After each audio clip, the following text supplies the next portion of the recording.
কুরবানি ইসলামী শরিয়াতের গুরুত্বপূর্ণ একটি ইবাদত এবং এটা আধ্যাত্মিক একটি ইবাদত।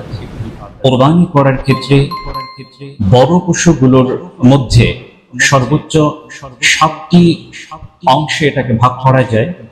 তবে কোনো ব্যক্তি যদি দুইজনে মিলে একটা অংশে অংশীদার হতে চায়, সেক্ষেত্রে কখনোই এটা ইসলাম শরিয়তে বৈধতা দিবে না। কারণ মুসলিম শরীফের হাদিসের ভিতরে আমরা দেখতে পাই, জাবের রাদিয়াল্লাহু তাআলা আনহু তিনি বলছেন যে তিনি আল্লাহ রাসূল সাল্লাল্লাহু আলাইহি ওয়াসাল্লামের সাথে হজ সম্পন্ন করে হালাল হওয়ার জন্য যখন তিনি গেলেন, তখন রাসূল সাল্লাল্লাহু আলাইহি ওয়াসাল্লাম একটি উটে এবং একটি গাভীতে সর্বোচ্চ 7 জনকে অংশগ্রহণ করার নির্দেশ তিনি দিয়েছিলেন।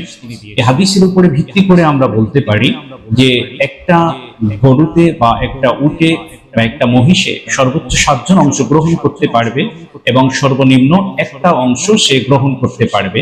এক অংশে 2 জন ব্যক্তি অংশীদার হতে কখনোই পারবে না। তবে এক্ষেত্রে একটা শরত রয়েছে বৈধতার, সেটা হলো যে 2 ভাই মিলে যদি একটা অংশে সে অংশীদার হতে চায়, তাহলে অবশ্যই 2 জনের একজনকে সেই অর্থের মালিক বানিয়ে দিতে হবে। তারপর একজনের পক্ষ থেকে আল্লাহর নামে কোরবানি করবে। এই সূরাতে এটাকে বৈধতা দেওয়া যেতে পারে। তবে কোনো ক্ষেত্রেই একটা অংশে 2 জন ভাই মিলে অংশগ্রহণ করলে সেইটা কখনোই ইসলামী শরিয়াতে বৈধতা প্রদান করে না।